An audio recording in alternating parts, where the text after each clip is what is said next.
জিহাদের আয়াত আছে কোরআন শরীফে প্রায় 500, সরাসরি আছে 250। এই 250 আয়াত অনেক মানুষ নামাজও পড়ে, রোজাও রাখে, কিন্তু ওদের নাক ছিটকায়, কেমন কেমন যেন লাগে। জিহাদ আর জঙ্গি আর সন্ত্রাস এক বানিয়ে ফেলেছে। কোন মানুষ যদি জিহাদ আর সন্ত্রাস আর জঙ্গি এক মনে করে, ওর সঙ্গে সঙ্গে বেঈমান হয়ে যায়। কারণ জঙ্গি নির্মূল করার জন্য জিহাদ দরকার, সন্ত্রাস নষ্ট করার জন্য জিহাদ দরকার।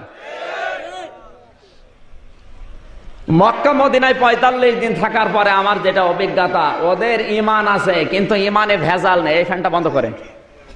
ওদের ঈমান আছে কিন্তু ঈমানে ভেজাল নেই, এত শিরিক আর বেদাত নেই। বাংলাদেশে আমরা মুসলমান যারা, আমাদের ঈমান যতটুকু আছে শিরিক আর বেদাত তার চাইতে বেশি। নবীজির কবরের পাশে দাঁড়িয়ে এভাবে হাত দিয়ে তুলেছি, পুলিশ এসে হাতের উপরে দিয়েছে লাঠি দিয়ে এক বাড়ি। আমার দিকে ডাক দিয়ে বলে, ইয়া হাজিউল হুজ্জাত, নবীর কাছে কি চাচ্ছেন? আপনার যদি কিছু দরকার হয় পেছনের দিকে ঘোরেন, কাবা শরীফের দিকে তাকান, আল্লাহর কাছে বলেন। তামাম দুনিয়ার মানুষ যাকে সালাম দিতে যাচ্ছে, সেই নবীর কবরের পাশে দাঁড়িয়েও দোয়া করা জায়েজ নেই। আর বাংলাদেশে গরু ছাগল মরে যায়, কবর 3 তালা হয়। আমি এই জন্য বলছি, এই দেশে যতটুকু ঈমান আছে তার ভেতরে শিরিক আর বেদাত বেশি। মহিলারা অধিকাংশ মানুষ, আমি দেখেছি বাস্তবতায়, চট্টগ্রাম বিভাগে এটা বেশি। ওরা সুন্দর করে মরগ পোলাও রান্না করে নিয়ে যায় বিভিন্ন পীরের দরবার। ওরা এলাকায় তো পীর বেশি। যদি জিজ্ঞাসা করেন, মা আপনি কোথায় যাচ্ছেন? বলে, আমার ছেলে মেয়ে হয় না 10 বছর, এই জন্য যাচ্ছি বাবার দরবারে। এই বগুড়াতে কুকুর আছে না নেই? কুকুরের বাচ্চা হয় প্রতি বছর 8টা 10টা করে। ও কোন পীরের দরবারে গেছে বলেন তো? 10টা করে বাচ্চা জন্ম দিচ্ছে প্রতি বছর, একটা বাবা লাগে না। আর আমাদের একটা জন্ম দিতে যে 4-5টা বাবা মারা শেষ। কুকুরের চাইতো ইমাম আনাবের খারাপ হয়ে গেছে। মা বোন যদি এসে থাকে, সৌদি আরব কিন্তু বাংলাদেশের মতো এতটুকু রাষ্ট্র না। এই কান লাগান, পুরা বাংলাদেশ 14টা জোড়া দিলে যত বড় হবে, সৌদি আরব একাই অত বড়। প্রায় 8টা 10টা প্রদেশে গিয়েছিলাম। জেদ্দায় গিয়েছি, মক্কা, মদিনা, রিয়াদে, তায়েফে, দাম্মামে, নাজরানে, যত জায়গায় আমি গেছি একটা মাজার নেই, একটা পীর নেই। আর যত মাজার, পীর আর ভণ্ড বাংলাদেশে, ভারত আর পাকিস্তানে।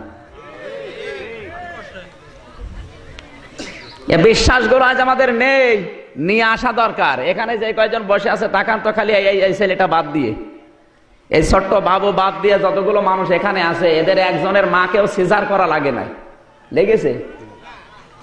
আর এখন সিজার ছাড়া কোন বাচ্চা হচ্ছে আপনারা দেখান? হচ্ছে না। এই জন্য আল্লাহর উপরে বিশ্বাস নেই, বিশ্বাস ডাক্তারের উপরে। 2 মাস 3 মাস পেটে সন্তান আসার পরে বলে, দেখো আমারে নিয়ে যাও। কোথায়? চেক করো আমারে, আমার পেটে যেটা এসেছে এটা জন্ডিস না লেডিস দেখা লাগবে। মানে ডাক্তারের উপরে ভরসা করে ফেলেছে, আল্লাহর দরকার নেই। এজন্য আল্লাহ ওই ডাক্তারের মাধ্যমে হাইব্রিড বাচ্চা কেটে বের করে। সম্মানিত ভাইরা, সম্মানিত মা বোনেরা, বিশ্বাস আনা দরকার কোরআনে কারিমের উপরে। এবার কান লাগান, 1500 বছর আগে কোরআন জানিয়েছে, ওয়ালাউ আন্না আহলাল কুরা আমানু ওয়াত্তাকাউ লাফাতাহনা আলাইহিম বারাকাতিম মিনাস সামাই ওয়াল আরদ। সূরা আরাফ 9 নম্বর পারা, 2 নম্বর পৃষ্ঠা, 1 নম্বর লাইনে 96 নম্বর আয়াতের প্রথম অংশে আছে তাফসিরে তাবারি, তাফসিরে মাযহারি, তাফসিরে খাজেন, তাফসিরে জালালাইন, তাফসিরে ইবনে কাসির, ফি জিলালিল কোরআন, তাফসিরে কাবীর, আইসারুত তাফাসির, তাফসিরে মনির। একটা দুইটা না, বিশ্ববিদ্যালয় প্রায় 26 খানা তাফসির আমি আয়াতের সাথে মিলিয়েছি। সব মুফাসসির এই আয়াতের ব্যাপারে একই বক্তব্য দিয়েছেন। সুবহানাল্লাহ বলতে পারেন না? আল্লাহ তাআলা বলেন, ওয়ালাউ আন্না আহলাল কুরা, গ্রামের লোকেরা, জনপদের লোকেরা যদি ঈমান আনে, আমানু ওয়াত্তাকাউ, আর আমাকে ভয় করার নীতি অবলম্বন করে, লাফাতাহনা, সুপারলেটিভ ডিগ্রি দিয়েছেন আল্লাহ। লামে তাগিদ, অবশ্যই আমি আল্লাহ খুলে দেব, বারাকাতিম মিনাস সামাই ওয়াল আরদ, আসমান আর জমিনে যত বরকতের দরজা আছে সব নিজের হাত দিয়ে। কার হাতে? আল্লাহ যদি কুদরতি হাত লাগায় কোন জায়গায়, ওটা আর খোলা লাগবে? এই জন্য লাফা তাহানা দিয়েছেন। সৌদি আরবের লোকেরা ১৫০০ বছর আগে এই আয়াতটা যখনই মেনে নিয়েছে, তাদের ইমান যতটুকুই, যেহেতু ভেজাল নেই, ভয় করে কিনা ওটা আমার আল্লাহ জানে। এই ইমানটা খাঁটি হওয়ার কারণে আল্লাহ চারটা সম্পদ ওদেরকে হাতের নাগালে দিয়েছেন। বাংলাদেশে আমরা মাটি খুঁড়লে পাই পানি, ওরা মাটি খুঁড়লে তেল পায়। আমরা যত গভীরে যাব কাদা পাবো, ওরা যত গভীরে যাবে স্বর্ণ পাবে। ওহদ যায় পাহাড়, হযরতে আমিরে হামজা যেখানে ঘুমিয়ে আছে, সাইয়্যিদুশ শুহাদা, 2 কিলোমিটার পাহাড়। কয়েকদিন আগে প্রমাণ হয়েছে পুরা 2 কিলোমিটার পাহাড়ি স্বর্ণ। ওখান থেকে তুলতেছে রিফাইন করে 22 ক্যারেট, 21 ক্যারেট, 18 ক্যারেট করে বিশ্বে বিক্রি করছে। কোনো অভাব নেই। ওদের এক একজনের পেট 4-5টা তরমুজের মতো, আর আমরা না খেয়ে মরি। ওদের আছে কয়লা, ওদের আছে পাথর, কোনো অভাব নেই, অথচ কোনো ফসল হয় না। 200 কিলো 400 কিলো চলে যাবেন, শুধু মরুভূমি, পাথর, পাহাড় আর বালি, কোনো ফসল নেই। খাবারের অভাব আছে? আল্লাহর ওয়াদা মিথ্যা না। আল্লাহ তাআলা ওয়াদা দিয়েছেন লাফাতাহনা, আমি আল্লাহ খুলে দেব। আমরাও যদি বাংলার জমিনে 96% মুসলমান ঈমান আনতে পারতাম, আর ঈমানের দাবি অনুযায়ী যদি ভয় আমাদের থাকতো, এদেশে এখনো মাটির নিচে কমপক্ষে 7টা খনিজ সম্পদ পাওয়া যাচ্ছে। কক্সবাজারে, সেন্ট মার্টিন দ্বীপের নিচে, চট্টগ্রামে, এদিকে ঠাকুরগাঁও, নীলফামারী, রংপুর, আর ওইদিকে মাগুরা, এই 7টা জেলায় আমার আল্লাহ 7টা সম্পদ লুকিয়ে রেখেছেন। সমস্যা হচ্ছে তুলতে পারি না, কারণ ওই রকম ঈমান নেই। স্বর্ণের পাহাড় 2 কিলোমিটার, কোনো অসুবিধা নেই, যার যে দায়িত্ব পালন করে যাচ্ছে। আর এই দেশে স্বর্ণ না, কেউ যদি পায়খানার পাহাড়ও পায়, অজ্ঞান হয়ে যাবে। কারণ ওই ঈমান তো আমাদের এখনো তৈরি হয়নি। মসজিদে নববীতে নামাজ পড়ে বের হচ্ছি, দেখে একটা মোবাইল পড়ে আছে, তাকিয়ে দেখলাম লেখা আইফোন। আইফোন বোঝেন? বাংলাদেশের টাকা অনুযায়ী ওই মোবাইলটার দাম কমপক্ষে 1,80,000 টাকা। 1,80,000 টাকার মোবাইল পড়ে আছে, কেউ নিচ্ছেও না, ধরেও না, দেখেও না কেউ, কারণ ধরা পড়লে কি কেটে দেবে। একবার সাহস করছিলাম তুলে নেব না, মনের ভেতরে ভাই নতুন হাজি, দেশে গেলে মানুষ বলবে হাজি সাহেব চোর। সাথে যে লোকটা ছিল বলে ওইদিকে তাকাবা না, দরকার নেই, যার জিনিস হয় সে নিয়ে যাবে, যাক না ওখানে পড়ে নষ্ট হয়ে যাক, তোমার কোনো দরকার নেই। 1,80,000 টাকার মোবাইল পড়ে থাকে, কেউ নেয় না। এদেশে তো 80 পয়সা থাকে না। এজন্য আমাদের উচিত, আল্লাহর ঘোষণা, ওরা 1,500 বছর আগে মেনে নিয়ে যদি এই প্রমাণগুলো পায়, আল্লাহকে আমাদের সাথে মিথ্যা ওয়াদা করিস, তাহলে আমরা তুলতে পারছি না। অবশ্যই আমাদের ঈমানের ঘাটতি আছে, আর ভয় নেই। বলেন, আল্লাহ রাব্বুল আলামিন আমাদেরকে এই 2টি কন্ডিশন মেনে বাংলাদেশে যদি এগুলো তুলতে পারে, বিশ্বাস করেন অভাব বলতে কি এটা থাকবে না। প্রধানমন্ত্রী শেখ হাসিনা 41 সাল পর্যন্ত টার্গেট দিয়েছে, 41 সাল লাগবে না। 41 ঘন্টায় বাংলাদেশ ডিজিটাল হওয়া সম্ভব, যদি 1628 জন মানুষ হযরত ওমরের মতো তৈরি হয়। এদেশের দায়িত্বে এখন আছে 1628 জন মানুষ। এই মানুষগুলোর চরিত্র হযরত ওমরের মতো যেই দিন হবে, ডিজিটাল হওয়ার জন্য 41 সাল 51 সাল না, 41 ঘন্টায় যথেষ্ট। আল্লাহ আমাদের ওই রকম কিছু দান করেন, জোরে বলেন আমিন। দরুদ পড়ি, সালাম পাঠাই বিশ্ব নবীর উপরে, যাকে আল্লাহ তায়েফে পাঠিয়েছিলেন কোরআন প্রচারের জন্য। এতদিন শুধু কোরআন হাদিস পড়ে ওয়াজ করেছিলাম, আর এখন নিজের চোখে দেখে আসলাম। আল্লাহর নবীকে তায়েফের ময়দানে কাফেরেরা যে জায়গায় পাথর দিয়ে আঘাত করেছিল, জায়গাটাতে অনেকক্ষণ দাঁড়ালাম। তার কাটা দিয়ে ঘেরা আছে জায়গাটা। 3 দিনের না খাওয়া নবী নড়তেই পারে না, ওরা পাথর মেরে মেরে রক্ত ঝরাচ্ছে শরীর দিয়ে। নবীজি রক্তগুলো মাটিতেও পড়তে দেয় না, নিজের শরীরের রক্ত আবার নিজেই মাখতেছে। জিবরাইল এসে বলে, ইয়া রাসূলুল্লাহ, রক্তগুলো মাটিতে পড়তে দেন না কেন? বিশ্বনবী বলেন, ভাই জিবরাইল, রক্ত যদি মাটিতে পড়ে আমার আল্লাহর রাগ হয়ে যেতে পারে। দ্বিতীয়ত এই জায়গায় নবীজির রক্ত ঝরেছে, ওই জায়গাটা মার্ক করা আছে। নবীজি আমার হাঁটতে পারে না, উঠতে পারে না, ওরা জোর করে দাঁড়িয়ে ধাক্কা দিয়ে হাঁটিয়ে দিচ্ছে। 3 নাম্বার জায়গায় যে বিশ্ব নবী বেহুশ হয়ে পড়ে গেলেন। কাফেরেরা এই ফাঁকে পাহাড়ের উপর থেকে 2টা পাথর গড়িয়ে দিয়েছে। এতটুকু পাথর না, আমার মোবাইলে ছবি তুলেছি, এত বড় পাথর, কমপক্ষে 22-23 জন মানুষ লাগবে নড়াতে। ওরা পাহাড়ের উপরে দল বেঁধে উঠে 2টা পাথর দিয়েছে গড়িয়ে। বিশ্বনবী পাহাড়ের পাদদেশে অজ্ঞান হয়ে পড়ে আছে। ওদের নেশা, নবীর উপরে পাথর পড়তে দেরি ও মোহাম্মদ বিদায় হয়ে যাবে। কোরআনে কারীম জানিয়েছে, আল্লাহু ইয়াসিমুকা মিনান নাস ইন্নাল্লাহা লা ইয়াহদিল কওমাল কাফিরিন। জোরে বলেন আল্লাহু আকবার। সূরা মায়দা 6 নাম্বার পারা 18 নাম্বার পৃষ্ঠা 12 নাম্বার লাইনে 67 নাম্বার আয়াতের শেষের অংশে আছে। তাফসিরে তাবারি থেকে বলছে, আল্লাহ পাক বলেন, হে নবী, আপনাকে বাঁচানোর দায়িত্ব আমার। যত ষড়যন্ত্র হবে, ইয়াসিমুকা, আপনাকে আমি আল্লাহ বাঁচাবো। জিবরাইলকে ডাক দিয়ে বললেন, যাও, পাথর 2টা যেন আর না গড়ে, যেখানে আছে ওই জায়গায় আটকিয়ে দাও। 1400 বছর আগে ওই 2টা পাথর আল্লাহ আটকিয়েছে। এখনো পর্যন্ত পাথর 2টা অবস্থায় আছে। যারা তায়েফে গেছে জিজ্ঞাসা করবেন। বারবার ওই পাথরের 2টার দিকে তাকিয়ে দেখলাম, আর 1400 বছর আগে ওই হাদিসের দিকে আমার মন চলে গেছে।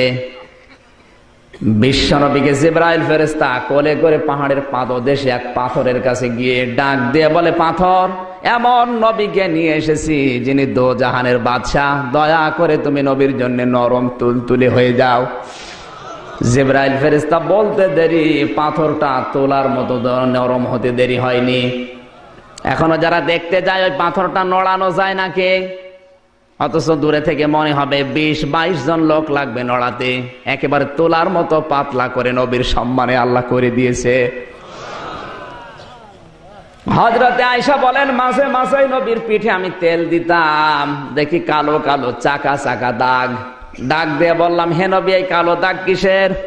বিশ্ব নবী বলেন, আয়েশা, ওদের তায়েফের ময়দানে কোরআন হাতে নিয়ে প্রচার করতে গিয়েছিলাম, ওরা আমাকে পাথর উপহার দিয়েছিল। ওই পাথরের আঘাতগুলো এখনো কালো কালো চাকা চাকা গর্ত হয়ে আছে। আমার শরীরে কোনোদিন বসন্ত হয়নি, ঘা পচড়া হয়নি, এমনকি মশা মাছি পর্যন্ত আমার শরীরে বসেনি।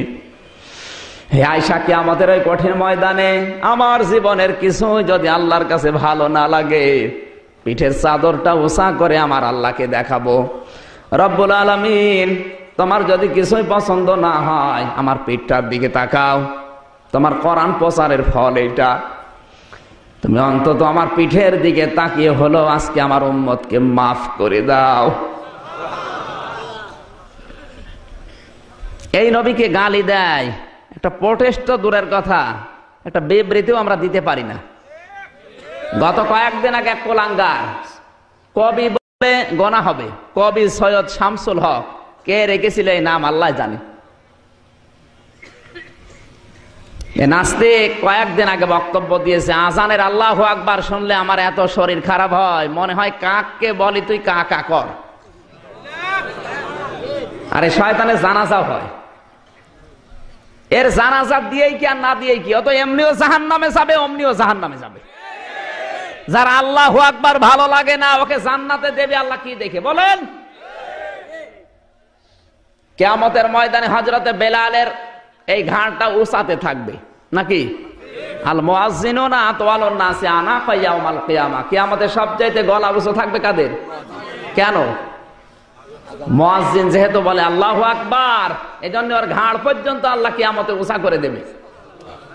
আজ যারা বাংলাদেশে আল্লাহু আকবার মানতে চায় না, সহ্য করতে পারে না, ও নাস্তিক ও মুরতাদ মারা গেলে ওর জানাজা দরকার নেই, গরু ছাগলের মতো পুঁতে রাখবে।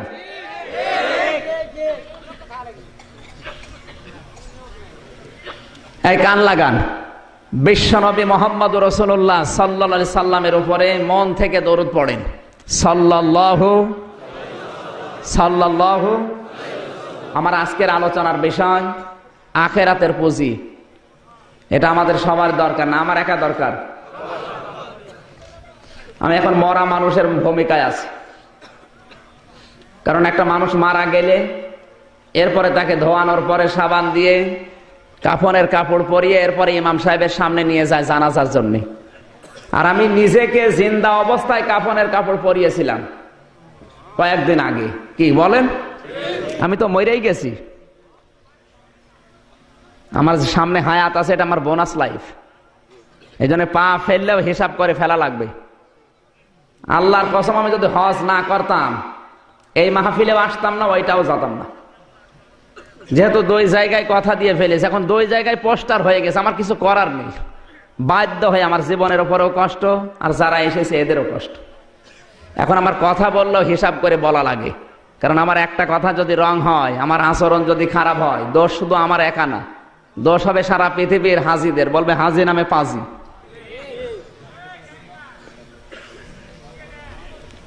সম্মানিত ভাইরা, এই জন্য আজকের তেলাওয়াত কিন্তু আয়াত খুব গুরুত্বপূর্ণ। হেদায়েতের নিয়তে শুনবে সূরা হাশরের আয়াত। কোন সূরা? এটা পরিচিত একটা সূরা, যেহেতু প্রত্যেকদিন ফজরের পরে সূরা হাশরের আয়াত তেলাওয়াত হয় বাংলাদেশের বিভিন্ন মসজিদে, কিন্তু কি পড়ে ওইটা আমরা বুঝি না। হাশর মানে কি বলেন তো? এক জায়গায় হওয়া, একত্রিত করা। কিয়ামতের ওই ময়দানে, হাশরের ওই ময়দানে জবাব দেওয়া লাগবে নিজের জীবনের কর্মকাণ্ডের, এর নাম হাশর। এটা আমরা বিশ্বাস করি না, করি না?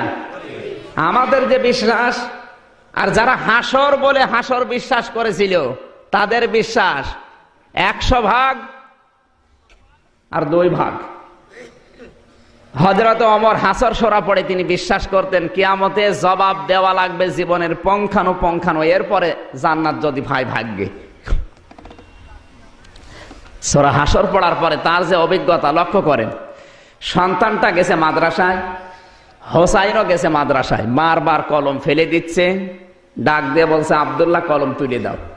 1 বার 2 বার 3 বার, চতুর্থবার বলে কলম তুলে দাও।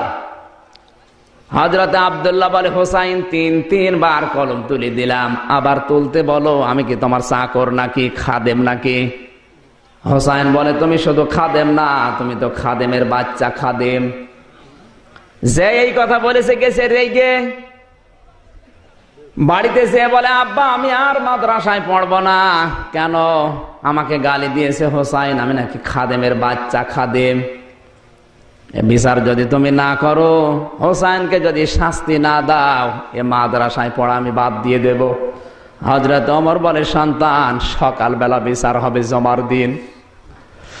মসজিদে নববীতে নবীজি যেখানে নামাজ আদায় করাতেন, ওই মসজিদে নববীর মেম্বার আর নবীর কবরে মাঝখানের জায়গাটা রিয়াজুল জান্নাত, তার মানে জান্নাতের বাগান। নবীজি যেখানে দাঁড়িয়ে নামাজ আদায় করাতেন, হযরত ওমর ওখানে দাঁড়ালেন, খুতবা দিচ্ছেন জমার। হাজার হাজার সাহাবী নবীর। ডাক দিয়ে বললেন হোসাইন এখানে আছে? বলে হ্যাঁ, সামনে আসো। তুমি আমার সন্তান আব্দুল্লাহকে গালি দিয়েছ, এই কান লাগান। হযরত হোসাইন বলেন হ্যাঁ আমি গালি দিয়েছি। কেন দিলে? তুমি আমার সন্তানটাকে খাদেমের বাচ্চা খাদেম বলেছো। তুমি কি জানো এখন আমার পজিশন কোন জায়গায়? আমি দেশের প্রেসিডেন্ট। আগে বলেছি বাংলাদেশ 14টা জোড়া দিলে যত বড় হয়, সৌদি আরব একাই অত বড়। তাহলে এত বড় দেশের বাদশাহ তার ছেলেকে গালি দিচ্ছে খাদেমের বাচ্চা খাদেম, মাথা ঠিক থাকবে? হযরত হোসাইন ডাক দিয়ে বলে খলিফা, বুকে হাত দিয়ে সত্যি করে বলেন তো আপনি কি আমার নানার খাদেম না? কথা বন্ধ হয়ে গেছে। হযরত ওমরের চোখ দিয়ে অঝর নয়নে পানি ঝরছে। ডাক দিয়েছে হোসাইন, যে কথাটা বললে এটা লিখে দিতে পারবে? কাগজ নিয়ে আসেন। ওই সময় তো এরকম অ্যাভেলেবেল কাগজ না, খেজুরের পাতা নিয়ে এসেছে। হযরত হোসাইন লিখে দিয়েছে ওমর আমার নানা মুহাম্মদুর রাসূলুল্লাহর খাদেম। ইতি হোসাইন ইবনে আলী লিখে সই করে দিলাম। কাগজটা হাতে নিয়ে হযরত ওমর বারবার চুমা খায়। সন্তানকে ডাক দিয়ে বলে বাবা বিচার হয়ে গেছে। ছোট্ট মানুষ বোঝে না, ডাক দিয়ে বলে আব্বা বিচার তো শুরুই হয়নি, হোসাইনকে তো শাস্তি দিলে না, কিসের বিচার হয়ে গেল? হযরত ওমর বলে, সন্তান, যে বিচার করেছি এটা দুনিয়ার শুধু বিচার না, আমি যেদিন মারা যাব এই কাগজটা আমার কাফনের ভেতরে দিয়ে দেবে। ময়দানে কিয়ামতে আল্লাহ যখন জাব্বার আর কাহার নাম নিয়ে বিচার আরম্ভ করবে, আমার ওমরের জীবনে কিছু যদি আমার আল্লাহর কাছে ভালো না লাগে, এই কাগজটা উঁচা করে আল্লাহকে দেখাবো, রব্বুল আলামিন তোমার নবীর নাতি লিখে দিয়েছে আমি তোমার নবীর খাদেম ছিলাম, এই ওসিলা করে হলেও আজকে তুমি আমারে মাফ করে দাও। তাদের কিয়ামত, তাদের হাসর আর আমাদের হাসরের বিশ্বাস সমান না, বলেন। কোরআনে কারীম জানিয়েছে, ক্বাদ খাসিরাল্লাযীনা কাযযাবু বিলিকাইল্লাহ হাত্তা ইযা জাআতুহুমুস সাআতু বাগতাতান ক্বালু ইয়া হাসরাতানা আলা মা ফাররাতনা ফিহা। সূরা নাম 7 নম্বর পারার 10 নম্বর পৃষ্ঠা 9 7 নম্বর লাইনে 4 নম্বর রুকুর 31 নম্বর আয়াতের প্রথম অংশে এটা আছে। তাফসীরে ইবনে কাসির থেকে বলছে, তাফসীরে মারিফুল কোরআনে আছে, আল্লাহ পাক বলেন ক্ষতিগ্রস্ত হয়েই গেছে। খাসিরা এটা মাছের শেখা, ক্ষতিগ্রস্ত হয়েই গেছে ওই মানুষের জীবন যারা আমার আল্লাহর সাক্ষাৎকে বিশ্বাস করে না। হঠাৎ করে যখন তাদের সামনে মরণ এসে যায়, পেছনের দিকে তাকায় আর আজরাইলের দিকে তাকায়, তাকিয়ে দেখে আল্লাহ এ কি করলাম আমি। এখানে সাআতুনের অর্থ হয় দুইটা, হয় কিয়ামত অথবা মরণ। মরণের সময় যে যন্ত্রণা হযরতে আজরাইলকে দেখার পরে আরম্ভ হয়ে যায়, তখন পেছনের দিকে তাকায় আর বলে আল্লাহ আমি এ কি করেছি। অহুম ইয়াহমিলুনা আওযারহুম আলা যুহুরিহিম, ওয়া মানে এবং হুম মানে তারা, ইয়াহমিলু হামালা ইয়াহমালে মানে বহন করা, এটা মোজারের আলোচনা, বর্তমান ভবিষ্যৎ প্রেজেন্ট ফিউচার। আলা মানে উপরে, জারের বহুবচন আওযার, জোর মানে পেট, হিম মানে তাদের, এদের পিঠের উপরে কিয়ামতের ময়দানে আল্লাহ গোনার বোঝাগুলো চাপিয়ে দেবে। এখানে শিক্ষা আছে একটা, আমি অনেকগুলো তাফসীর গবেষণা করে এটা বের করেছি। ঝাড়ের বহুবচন যেহেতু আমার আল্লাহ ঝাড় দিয়েছেন, কিয়ামতে অনেক মানুষের পিঠের উপরে আল্লাহ গোনার বোঝাগুলো এমন চাপাবে, ফেরেশতারা দেখে বলবে আলা সামা ইয়াসিরুন, কত নিকৃষ্ট বোঝা এই লোকটা বহন করে নিয়ে যাচ্ছে। একটা মানুষ দুনিয়ায় 50 বছর হায়াত পেয়েছে, 5 মণ গোনা করেছিল। কয় মণ? কথা বোঝে? 50 বছরে 5 মণ গোনা করে লোকটা মারা গেছে। কিয়ামতের ময়দান ওর পিঠের উপরে 5 মণ গোনা চাপিয়ে দিলেই তো ওর হিসাব শেষ নাকি না? মানে কিন্তু একটা মানুষের গোনা করেছিল 5 মণ, ওর মাথার উপরে পিঠের উপরে যদি আল্লাহ 500 মণ গোনা চাপিয়ে দেয়, তাহলে আল্লাহ অবিচারক। হ্যাঁ, আলাইসাল্লাহু বিকাফিন আবদা, আলাইসাল্লাহু বিআহকামিল হাকিমিন, আমি ন্যায় বিচারক। অথচ 500 মণ গোনা ওর পিঠের উপরে, ও তো গোনা করেছিল 5 মণ। আমার দোষ অবশ্যই আল্লাহর দোষ। এই কথা বলে না কেন? না মানে আপনি হিসাবটা মিলিয়ে দেন, 5 মণ গোনা করেছে, 5 মণ তুলে দেবে, 500 মণ ওর পিঠের উপরে দেবে কোন কারণে? এবার কারণ বলছি, যাদের জীবনের সাথে মিলবে মিলিয়ে নেন, না আয়াত বাদ দিয়ে দেব। একটা মানুষ 50 বছর বয়স পর্যন্ত 5 মণ গোনা করে মারা গেছে, আমিও জানি, কিন্তু লোকটার ছেলে তো বসে নেই, ওর মেয়ে তো বসে নেই, ওর ছেলে ওর সম্পদ নিয়ে, টাকা পয়সা নিয়ে 180 মাইল বেগে গোনা চালাচ্ছে। ওর মেয়ে সারা দিন সারা রাত বসে বসে ও নিজে এখন কিরণমালা হয়ে গেছে।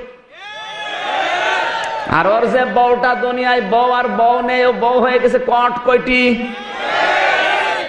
এরকম বউ, এরকম মেয়ে, এরকম ছেলে, অথবা এমন একটা সংগঠন তৈরি করেছে যে সংগঠনের লোকেরা সারা জীবন মানুষের উপর অত্যাচার চালায়, জুলুম নির্যাতন করে।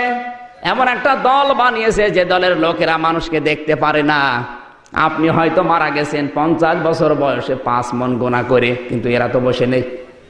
আপনার দলীয় লোক, আপনার সংগঠনের লোক, আপনার ছেলে, আপনার মেয়ে, আপনার সম্পদ দিয়ে, আপনার মেধা দিয়ে, আপনার ক্ষমতা দিয়ে যত অন্যায় দুনিয়াতে করবে, এর একটা গোনা ফেলাক্সে লোড হয়ে আপনার আমল নামায় যাবে। এই জন্য 5 মণ গোনা হয়ে গেছে। কত মণ? আল্লাহ বিচারক, হিসাব নিকাশ করে গোনা করেন।